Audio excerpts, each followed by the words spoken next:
Welcome to I dream. శనివారం నాడు వచ్చిన ఎగ్జిట్ పోల్స్ పై రాజీవ్ రెడ్డి గారితో విశ్లేషణ. రాజీవ్ రెడ్డి గారిని అడిగి వివిధ సంస్థలు చేసిన సర్వే రిపోర్ట్లు ఎంతవరకు అందులో క్రెడిబిలిటీ ఉంది, కొన్ని కొన్ని కమర్షియల్ ఉన్నాయంటున్నారు, కొంతమంది ఒక్కొక్క పార్టీ కొమ్ము కాశాయని విమర్శలు వస్తున్నాయి. అందులో ఏది వాస్తవం ఏది అబద్ధం అనే విషయాన్ని రాజీవ్ రెడ్డి గారిని తెలుసుకుందాం. రాజీవ్ రెడ్డి గారు నమస్తే అండి.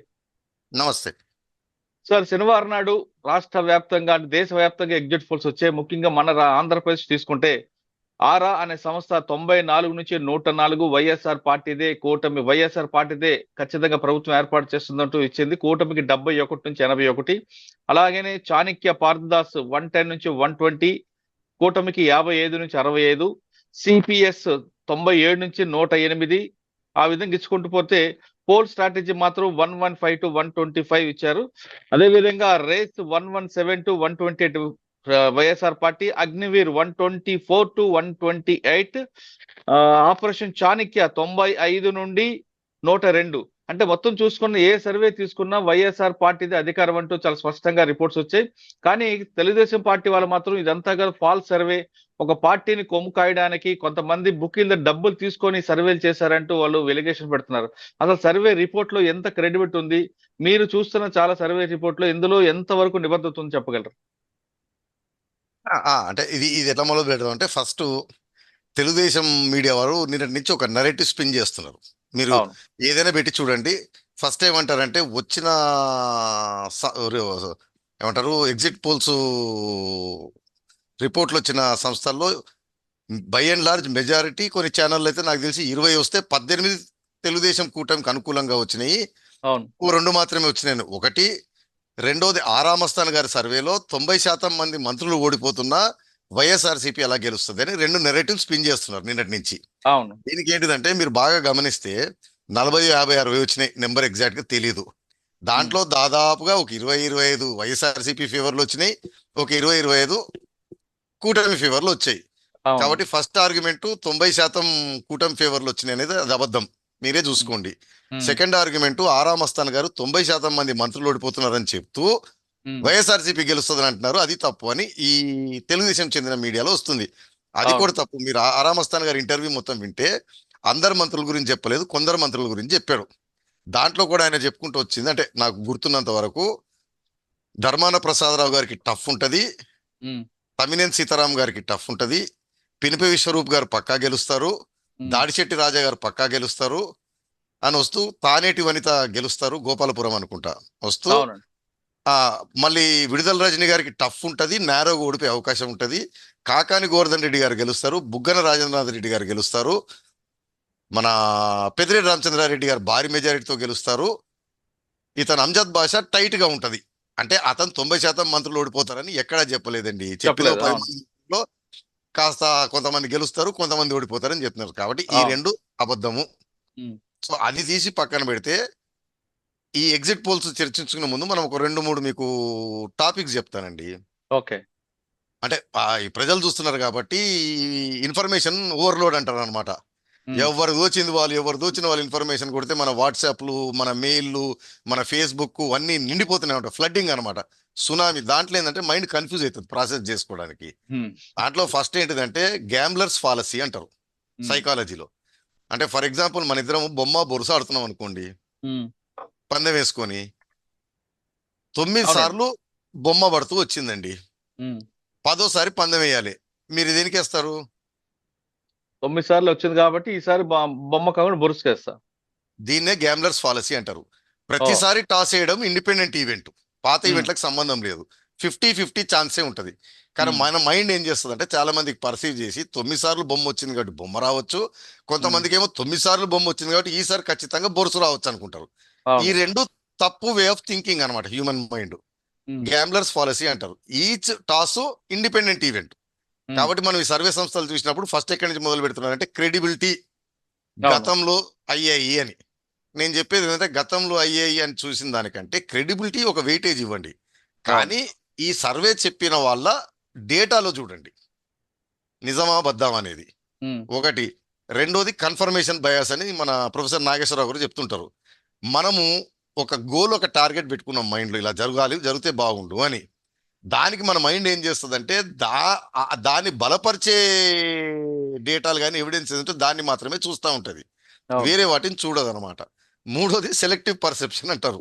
ఉమ్, ఆల్రెడీ ఉన్న డేటాలో మనకు నచ్చిందే మనం చూస్తుంటాం, మనకు ఉమ్, నచ్చింది మనం చూడం. ఇప్పుడు నిన్న జరిగింది అది. ఉమ్, ఎవరికి నచ్చినట్టు ఎవరు ఆనందం తగ్గట్టు వారికి సర్వేలు వేసి వదిలిపెట్టేశారు.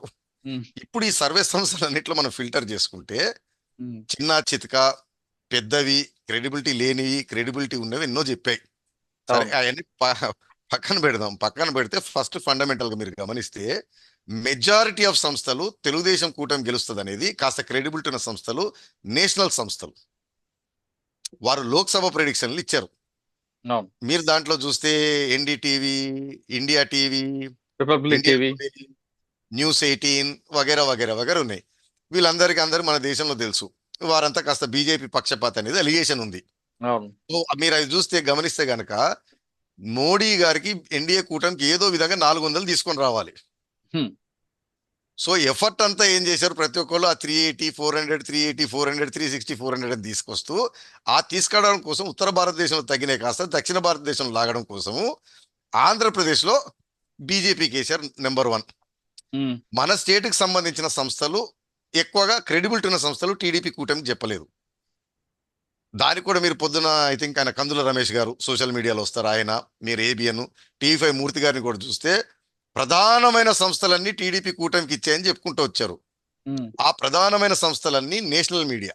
ఉమ్, నెంబర్ 1 వారు బీజేపీ పక్షపాతి. నెంబర్ 2 బిగ్గెస్ట్ ప్రాబ్లం వాటిల్లో ఏంటిదంటే వారు ఇండియా అంతా చేస్తారు కాబట్టి ఈ స్టేట్ లో శాంపుల్ సైజ్ ఏం తీసుకున్నారు, ఉమ్, దాన్ని ఎట్లా చేశారు అనేది డౌట్ఫుల్, నాకు తెలిసి ఓకే. తక్కువ. ఫర్ ఎగ్జాంపుల్ నిన్న ఆరామ్ అస్తాన్ గారు మహా న్యూస్ వంశీ గారితో ఇస్తున్న ఇంటర్వ్యూలో చెప్పారు, ఇండియా టుడే మై యాక్సిస్ అని వారు టీడీపీకి స్వీప్ ఇచ్చారు. దాన్నే బాగా హైలైట్ చేస్తున్నారు టీడీపీ కూటమి వారు.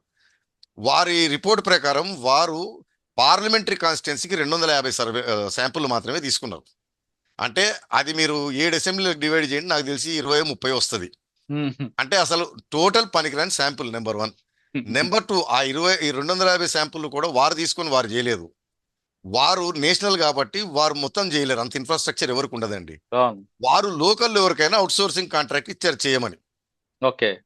ఓకే, వారు చేసింది కాదు. ఈ అవుట్ సోర్సింగ్ కాంట్రాక్ట్ ఈ నేషనల్ మీడియాలన్నీ ఏం చేస్తాయంటే పర్టికులర్లీ ఈ మై యాక్సిస్, ఇండియా టుడే, ఉమ్, వారిపైన ఇంకో సోషల్ మీడియాలో వస్తుంది వారు ఈటీవీకి అప్పచెప్పారు అని. అంటే మన లోకల్ మీడియా ఛానల్తో వాళ్ళు టైఅప్ ఉంటుంది. ఇటీవల అనగా వారు వా సో ఈ లోకల్ మీడియా ఛానల్ వారు చేసి ఇచ్చారు. అంటే first sample size very very less. Um, అసలు అది ఏ రిజల్ట్ ఏది యాక్యురసీ చెప్పదు. ఉమ్, పార్లమెంట్ కాన్స్టిట్యున్సీకి 250 అంటే 7 × 30 అదే 30 శాంపుల్ ఎందుకు పనికిరాదు అది. ఉమ్, రెండోది ఈ చేసిన సంస్థ ఒక సోషల్ మీడియాలో ఆయన ఐ థింక్ ఆయన అమీర్ యువా టీవీలో చెప్తున్నాడు అది ఈటీవీతో టైఅప్ చేశారు. నాకు తెలిసినంత వరకు కూడా నేషనల్ హిందీ ఇంగ్లీష్ ఛానల్ మన తెలుగు ఛానల్తో టైఅప్ ఉంటుందండి, అవును. వారితో చేయించుకున్నారు. ఉమ్, కాబట్టి ఈ నేషనల్ మీడియాలంతా అంత రిలయబుల్ కాదు, శాంపుల్ సైజ్ తక్కువ. రెండోది లోకల్ సంస్థలతో చేయించుకున్నారు, ఆ లోకల్ సంస్థలకి ఏదైతే ఇంట్రెస్ట్లు ఉంటాయో అది చేశారు. మూడోది సైకాలజీ రెటారిక్లు ఉంటుందండి, ఆర్గ్యుమెంటేషన్లో యాడ్ హోమినం అంటారు అనమాట ఫాలసీ. అది యాడ్ హోమినం ఫాలసీ అంటే ఒక వ్యక్తికి ఉద్దేశాలు కానీ, ఆ వ్యక్తి క్యారెక్టర్ కానీ, ఆ వ్యక్తి హిస్టరీ కానీ, ఆ వ్యక్తి కులం కానీ ఆపాదిస్తూ అతను చేసే ఆర్గ్యుమెంట్ తప్పు అని చెప్పడం. ఫర్ ఉమ్, ఎగ్జాంపుల్ వేశ్య వస్తుందండి, ఆమె ఎందుకో పరివర్తన చెంది సమాజానికి జ్ఞానం పెంపొందించాలని మీటింగ్లు పెట్టి వేశ్యల దగ్గర పోకూడదు, వేశ్య వృత్తిలో రాకూడదు, మగవాళ్ళు కూడా పోకూడదు అని చెప్తుంది అనుకోండి. మనం ఆమె చెప్పేది వినడం మానేసి అబ్బా పోయి వేశ్య కూడా చెప్తే మనం వినాలా ఇవన్నీ అని. లేదో సిగరెట్ తాగేవాడు బాత్తో చెప్తుంటాడు తాగకండ్రా ఆరోగ్యం పాడైపోతుంది, అబ్బా ఇటు సిగరెట్ తాగేవాడు కూడా మనకు చెప్తున్నాడు అనుకుంటాం. సో తప్పేంటిదంటే వారి క్యారెక్టరు, వారి కులము, వారి బ్యాక్గ్రౌండ్, వారి హిస్టరీలు పక్కన పెట్టి వారు నీతులు చెప్పడం. చెప్పిన దాంట్లో సబ్స్టెన్స్ ఎంత ఉంది, ఫండమెంటల్ ఎంత ఉంది అని చూడడం. ఓకే. ఇప్పుడు మనం ఏదైనా ఇన్వెస్ట్మెంట్ చేస్తాం అనుకోండి, షేర్ కొంటాం, భూమి కొంటాం అనుకోండి, ఉమ్, చాలా మంది ఎక్కడ దెబ్బతింటారంటే పెరుగుతుందని కొనడం పడింది, అట్లా కాకుండా దాని ఫండమెంటల్ చూస్తే కరెక్ట్ ఇన్వెస్ట్మెంట్ అవుతుంది. ఇప్పుడు నిన్న వచ్చిన సర్వే రిపోర్ట్లు అన్నిట్లలో అదే నేను చెప్పింది, క్రెడిబిలిటీ, పాస్ట్ హిస్టరీలు ఇవన్నీ కాసేపు పక్కన పెడదాం. ఉమ్, తర్వాత ఆరామ్ అస్తాన్ గారు టికెట్ అడిగితే ఇవ్వలేదు, అవును. లేకపోతే పలానా సంస్థ పలానా పార్టీకి అమ్ముడు పోయింది, ఉమ్. ఇది యాడ్ హోమినం అనమాట. ఇవన్నీ ఇప్పుడే పక్కన పెట్టి ఈ రోజు కూడా బుడ్డ ఆయన టీడీపీ నాయకుడు కూడా ఇంకా ఆరోపణ చేస్తున్నారు ఆయన మీద. ఆయన సీఎం రమేష్ గారు వచ్చి ఆరామస్తాన్ ఛాలెంజ్ చెప్పు, నీకు మ్యాండేట్ ఎవరు ఇచ్చారు, డబ్బులు ఎవరు ఇచ్చారు చెప్పు, 8 నుంచి 10 కోట్లు అవుతుంది అని చేశారు.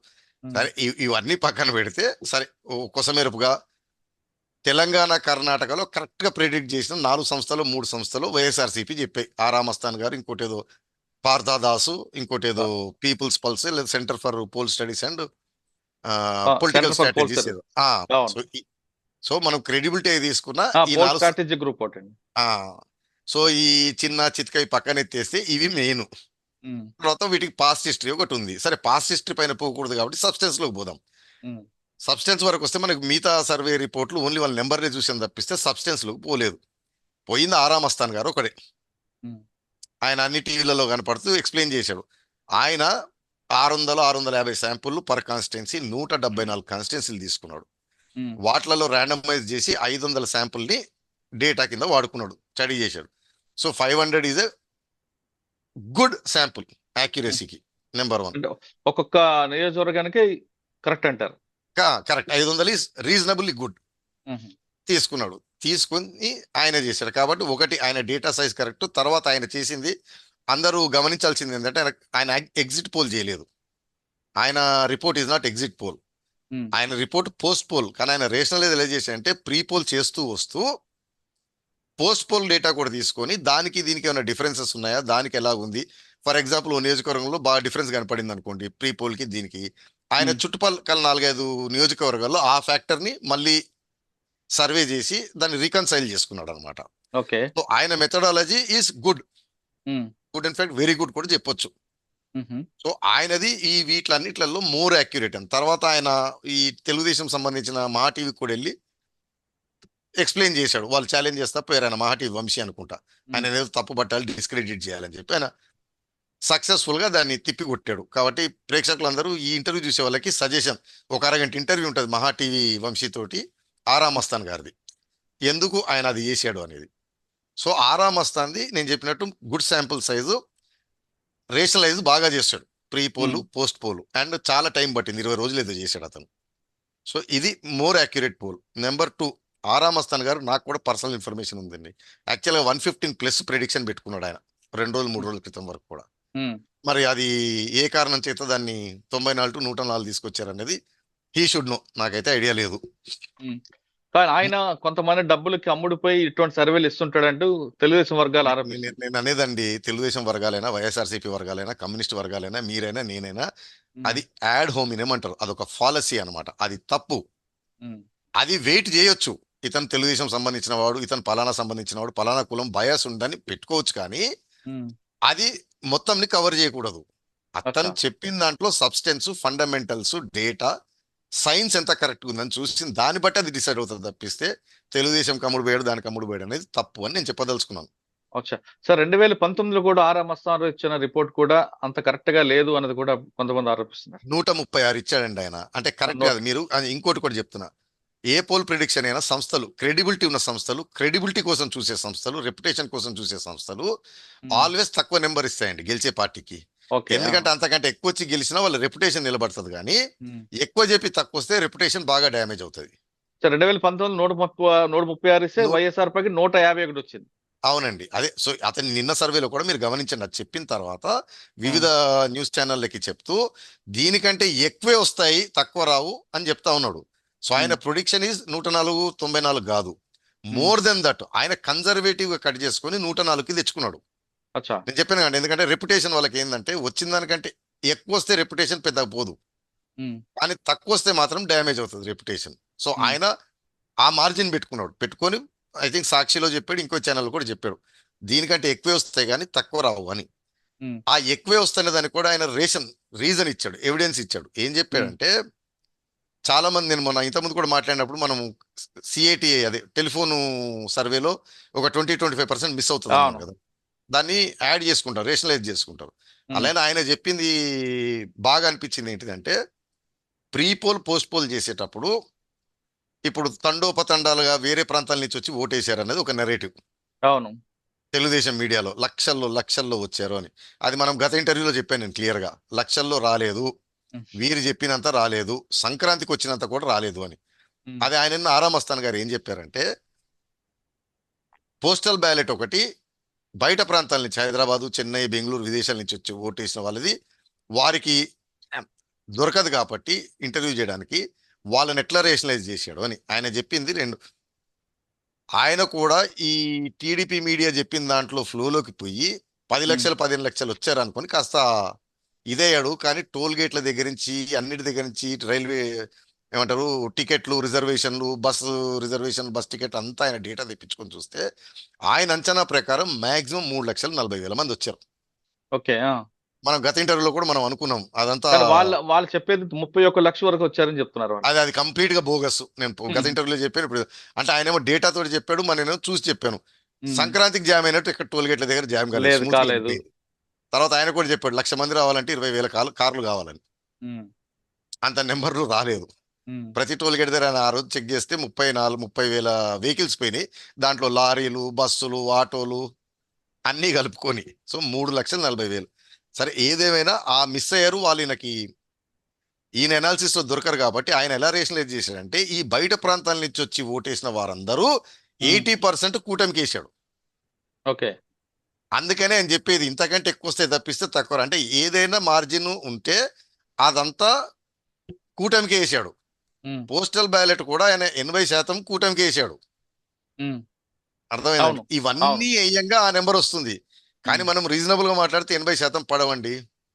దానికి నేను ఎందుకు చెప్తున్నానంటే వైఎస్ఆర్సిపి దగ్గర, ఐపాక్ దగ్గర ఆరామస్థాన్ గారి కంటే కూడా ఎక్కువ యాక్యురేట్ డేటా ఉంది. ఎందుకంటే పథకాల లబ్ధిదారులు ఎంతమంది ఉన్నారు, ఉమ్, వారు హైదరాబాద్ లో, ఇప్పుడు హైదరాబాద్ లో అందరూ ఉన్నత వర్గాలు ఉండరండి.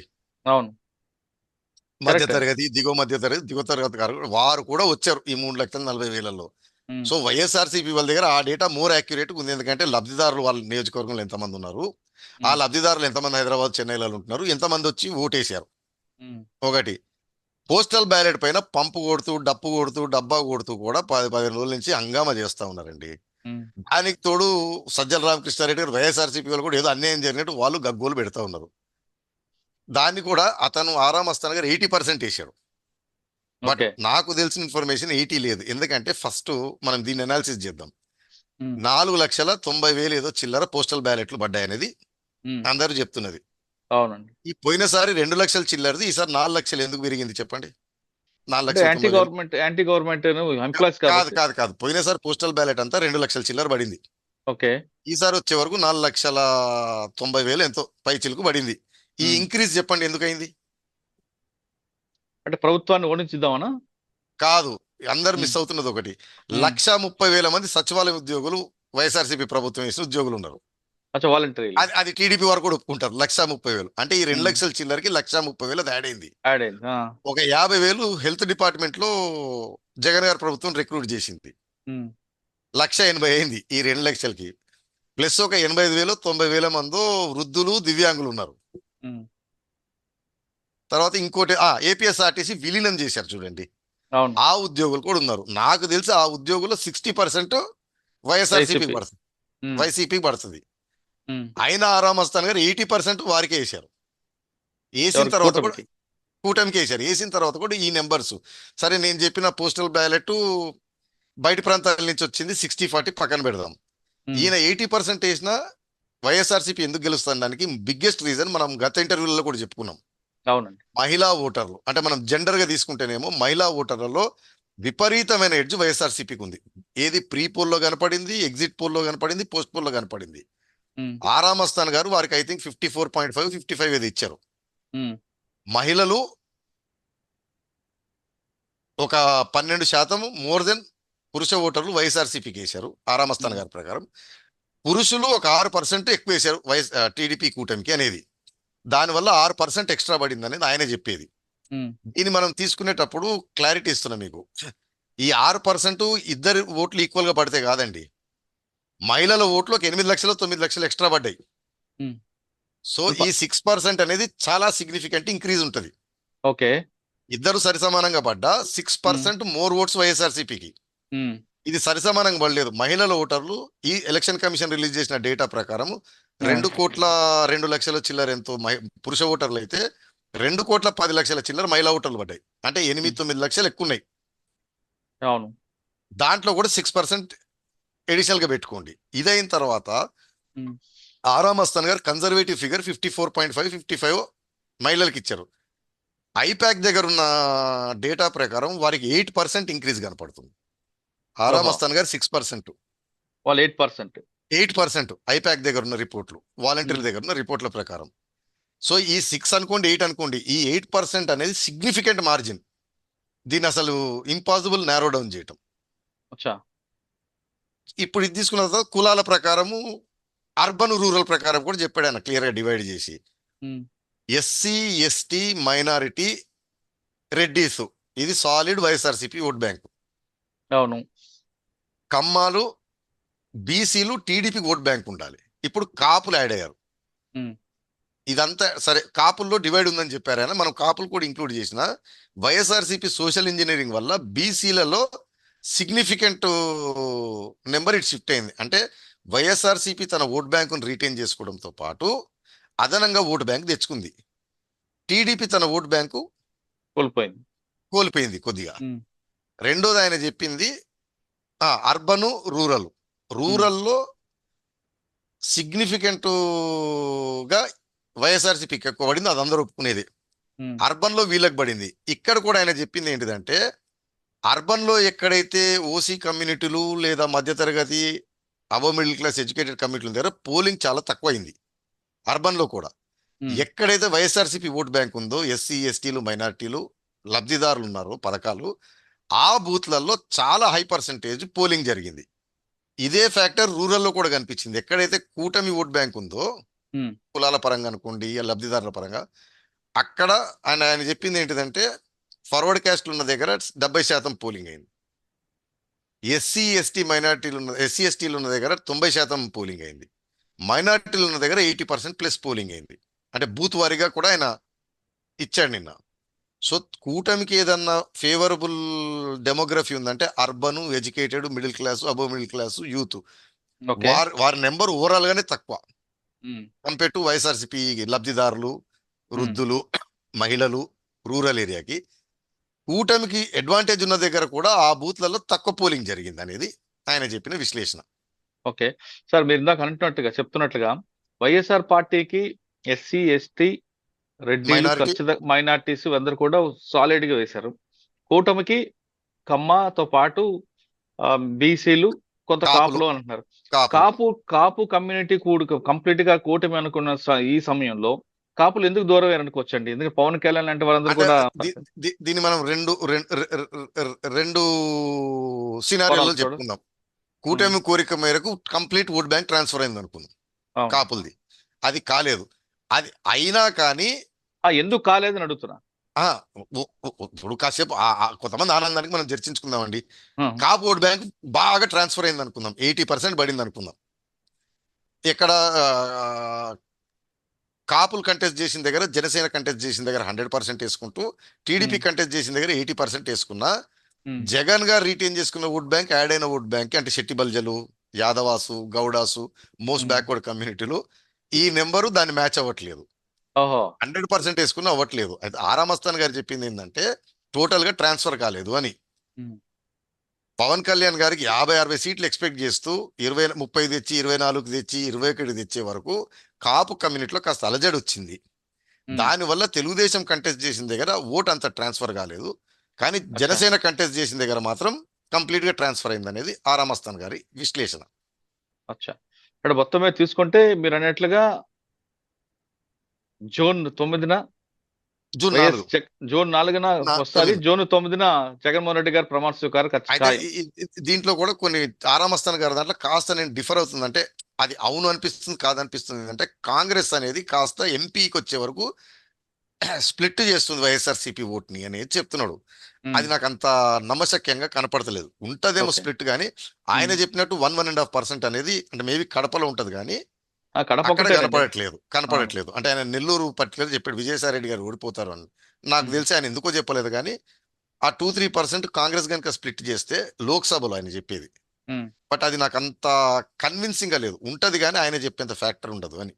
ఓకే. మీకు ఆయన చెప్పిన తర్వాత ఆయన చెప్పిన దాంట్లో ఇంకోటి ఏం చెప్పాడంటే కొన్ని పర్టికులర్ పేరుతో చెప్పారు. సుజనా చౌదరి గారు గెలుస్తారు, సీఎం రమేష్ గారు గెలుస్తారు, మన కామినేని శ్రీనివాస్ గారు గెలుస్తారు, చంద్రబాబు నాయుడు గారు మంచి మెజారిటీతో గెలుస్తారు అన్నారు. ఈ దాంట్లో కూడా కాస్త డౌట్ఫుల్ గా ఏం కనపడుతుంది అంటే ఆరా మస్తాన్ గారు ఇది వెరీ ప్రామినెంట్ ఫిగర్, క్రెడిబిలిటీ ఉన్న వ్యక్తి అండి సర్వేలో. అవును. ఆయన గతంలో చాలా మంది పెద్ద నాయకులతో కలిసి పనిచేశారు, ఈ పార్టీలతో కలిసి పనిచేశారు. సో ఆయనకి ఏదైనా పర్సనల్ రిలేషన్ ఉండి అది ఓడిపోతుంది అని చెప్పడం ఇష్టం లేక ఏమైనా చెప్పాడని నాకు డౌట్. ఎందుకంటే నాకు సీఎం రమేష్ గారు గెలుస్తారన్న ఇది ఉంది, కానీ సుజనా చౌదరి గారిది కాస్త డౌట్. డౌట్. అంటే 100% అంటే ఆయన మొదలు పెట్టినప్పుడు అయితే చాలా వీక్ ఉండాలి, ఎండింగ్కి వచ్చే వరకు మాత్రం చాలా కష్టపడి చాలా పంచి చాలా ఖర్చు పెట్టి వచ్చాడని అంటున్నారు. కానీ కాస్త అక్కడ ఎందుకంటే మైనారిటీ ఓట్లు బాగుంటాయి, తర్వాత నగరాలు గవర్నర్ అని 2 కమ్యూనిటీలు ఉంటాయి. ఓకే. ఆ విజయవాడ. 2 వైఎస్ఆర్సీపీతో ఉంటున్నాయి, అంతా కలిపి 70-80 వేలు ఓట్లు ఉంటాయి. ఓకే. సో అది కాస్త డౌట్. తర్వాత కుప్పం నాకున్న ఇన్ఫర్మేషన్ అయితే very very tight, Chandrababu Naidu బయటపడతారేమో కానీ భారీ మెజారిటీలు రావనేది. కానీ ఆరా మస్తాన్ గారు భారీ మెజారిటీ వస్తుంది, భారీ అనలే కానీ మంచి మెజారిటీ తోటి బయటపడతారు అని అన్నారు. సో ఈ లోకేష్ ఈ ఒక్క విషయం, లోకేష్ లోకేష్ గారు పిఠాపురం నేను ముందు నుంచి చెప్పట్లేదండి. హ్మ్.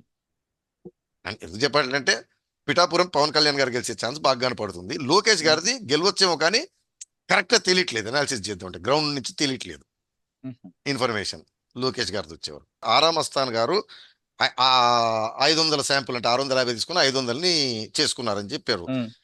నాకు information IPAC team exit poll ఒక రోజు మాత్రమే 2,40,000 తీసుకున్నారు. అంటే 170 2,40,000 డివైడెడ్ బై 175 వేసుకోండి. 240,000